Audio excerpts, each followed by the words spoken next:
क्या आपको पता है दोस्तों, इंटरनेशनल ट्रांसपेरेंसी के अनुसार हमारा देश 2021 में 180 देशों की लिस्ट में 85वें स्थान पर रैंक करता है। जिन लोगों को नहीं पता, ट्रांसपेरेंसी इंटरनेशनल एक जर्मनी नॉन प्रॉफिट एसोसिएशन है जिसका काम कि पूरे देश में हो रहे भ्रष्टाचार और भ्रष्टाचार से हो रहे क्रिमिनल गतिविधि को रोकना और लोगों को जागरूक करना है। इंटरनेशनल ट्रांसपेरेंसी दोस्तों हर साल एक इंडेक्स जारी करता है जिसमें कि वो हर देश के करप्शन के हिसाब से 0 से 100 के बीच में स्कोर करता है। जिसमें 0 का मतलब होता है कि वो देश में बहुत ज़्यादा करप्शन है और 100 का मतलब होता है कि वो देश करप्शन फ्री है।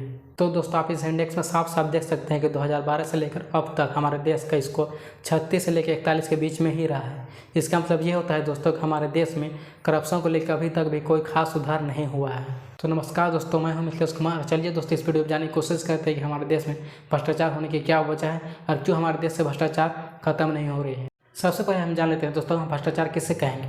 तो भ्रष्टाचार का सिंपल मतलब ये होता है दोस्तों कि कोई भी व्यक्ति अपना पद का दुरुपयोग करके अगर उससे पैसा कमा रहा है यानी कि पैसा खा रहा है तो वो भ्रष्टाचार है। आए दिन हम देखते हैं दोस्तों कि हमारे देश में तरह तरह के घोटाले होते रहते हैं। 2017 में दोस्तों फोर्ब्स की सूची में भारत देश को एशिया का सबसे बड़ा भ्रष्ट देश बताया गया। और हाल में 15 अगस्त स्वतंत्रता दिवस के दिन हमारे देश के पीएम मोदी जी बोले कि हमारे देश में कैसे भ्रष्टाचार पूरे देश को दीमक की तरह खा रहा है। भारत में भ्रष्टाचार आज से नहीं बल्कि बहुत पहले से चलते आ रहा है। अब भारत थोड़े इतिहास में चलते हैं दोस्तों। जब अंग्रेज़ भारत देश में आए थे तब उन्होंने सबसे पहले भारत के जो थोड़े संपन्न लोग थे यानी कि जो थोड़े अमीर लोग थे उन लोगों को ये धन देकर वो सब चीज़ प्राप्त कर लेते थे जो इन्हें चाहिए था। उसके बाद जो अंग्रेज़ों ने योजना बनाकर हमारे देश में भ्रष्टाचार को बढ़ावा दिया और ये अंग्रेज़ हमारे देश में भ्रष्टाचार को हमारे देश के लोगों के लिए एक हथियार की तरह इस्तेमाल किए। और ये भ्रष्टाचार दोस्तों हमारे देश में अभी एक जहर की तरह फैल गया है। आज भारत देश में दोस्तों अधिकतर लोग जो थोड़े ऊंचे पद पे हैं वो अपने फ़ायदे के लिए अपने पद का इस्तेमाल कर रहे हैं। ये 2018 रिपोर्ट देखिए दोस्तों, 10 हाई प्रोफाइल नेता, कहने का मतलब जो थोड़े जाने माने नेता थे वो जेल गए थे और इनमें से सभी ने अपने समय में एक से बढ़कर एक घोटाले किए थे। इनमें से कुछ नेता के बारे में आपको बता देता हूँ दोस्तों। जयवाला, इनको आय से अधिक संपत्ति रखने पर 4 साल की सज़ा सुनाई गई थी और ये भी इल्ज़ाम लगाया गया था कि जब ये मुख्यमंत्री थे 1991 से लेकर 1996 के बीच, तब इन्होंने अपने कार्यकाल के दौरान 66 करोड़ की अवैध संपत्ति रखी थी और इसी के मामले में इनको गिरफ्तार किया गया था। ए राजा, पूर्व टेलीकॉम मंत्री, इनको 2 फरवरी 2011 को 2G स्पेक्ट्रम के घोटाले पर गिरफ्तार किया गया था। और हाल ही में दोस्तों आपको तो पता है वो झारखंड के IAS ऑफिसर पूजा सिंघल को 18 करोड़ रुपए के मनरेगा घोटाले में गिरफ्तार किया गया था। और ना जाने दोस्तों कितने ऐसे नेता हैं और बड़े बड़े सरकारी अधिकारी हैं जो ऐसे बड़े बड़े घोटाले को अंजाम दे रहे हैं। आज दोस्तों भारत देश में अधिकतर सरकारी अधिकारी अपने पद के हिसाब से छोटे बड़े रिश्वत लेने का काम कर रहे हैं। हर बार जब भी इलेक्शन समय आता है ये नेता बड़े बड़े वादे के साथ खड़े हो जाते हैं और एक दूसरे के ऊपर आरोप लगाने लगते हैं और दूसरे पार्टी के ऊपर कमी निकालने लगते हैं कि आपने ये कहा था और आपने ये पूरा नहीं किया। और अपोजिशन पार्टी दोस्तों रूलिंग पार्टी की कमी निकाल पब्लिक सामने बोलने लगते हैं कि रूलिंग पार्टी ने आप लोगों से ये वादा किया था लेकिन वो वादा उन लोगों ने नहीं पूरा किया, इसलिए आप हमें वोट दो, हम जो वादा करेंगे आप लोगों से उसे ज़रूर पूरा करेंगे।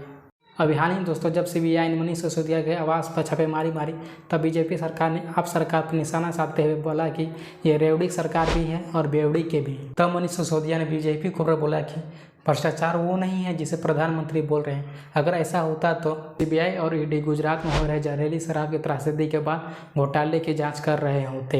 वे इस बात की जांच कर रहे होंगे कि जिस एक्सप्रेसवे का प्रधानमंत्री ने उद्घाटन किया था उसके उद्घाटन के महज 5 दिन बाद वो एक्सप्रेसवे बह गया।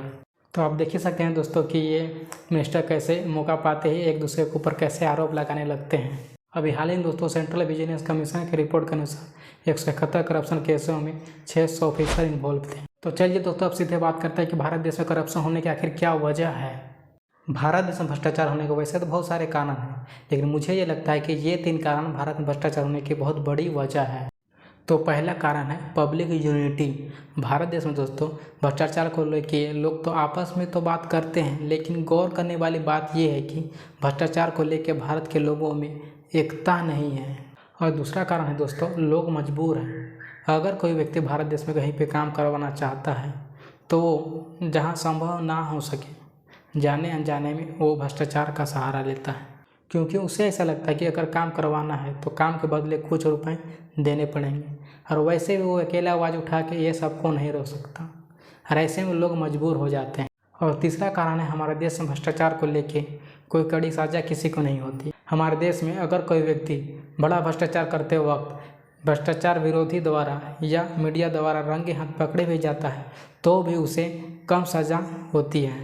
सबसे पहले उसे नौकरी या पद से कुछ महीने या कुछ हफ्ते के लिए निलंबित किया जाता है। उसके बाद अगर मामला थोड़ा बड़ा हो और दोषी को जेल जाने की नौबत आ जाती है तो भी उसे कुछ महीने बाद जमानत आसानी से मिल जाती है और पब्लिक लोग भी उस मामले को भूल जाते हैं और थोड़े दिन बाद मामला ठंडा हो जाता है। अब बात करते हैं दोस्तों, हमारे देश से करप्शन कम क्यों नहीं हो रहा है। पहला कारण है हमारा देश बहुत बड़ा है और इसमें बहुत सारे सेक्टर हैं और कौन सा सेक्टर पे कहाँ पे करप्शन हो रहा है इसको पता लगाना बहुत मुश्किल है। और दूसरा कारण है हमारे देश के पॉलिटिशियन ज़्यादा पढ़े लिखे नहीं हैं। आपको यह बात जानकर हैरानी होगी दोस्तों कि हमारे देश में सिर्फ 40% ही ऐसे मिनिस्टर हैं जो कि स्कूल तक पढ़े हैं। इसका मतलब ये होता है दोस्तों कि 60% मिनिस्टर स्कूल तक भी नहीं पढ़े हैं। अब ऐसे मिनिस्टर देश और अपने राज्य को कैसे चलाएंगे, वो क्या डिसीजन लेंगे और ऐसे हमारे देश से करप्शन कैसे कम होगा। और तीसरा कारण है हमारे देश में भ्रष्टाचारी लोगों को डर नहीं है, वो बड़े बड़े घोटाले करने के बाद भी आसानी से छूट जाते हैं। तो ऐसे में दोस्तों जो दूसरे भ्रष्टाचारी लोग होते हैं उनके मन में कॉन्फिडेंस आ जाता है। वे लोग सोचने लगते हैं कि जब इतने बड़े घोटाले करने के बाद उसे कुछ नहीं हुआ तो हम तो छोटे छोटे घोटाले कर रहे हैं या छोटे छोटे सब रिश्वत सब ले रहे हैं, तो हमें क्या होगा। अब आप लोग बताइए दोस्तों कि हमारे देश से भ्रष्टाचार खत्म करने के लिए क्या क्या कदम उठाए जा सकते हैं।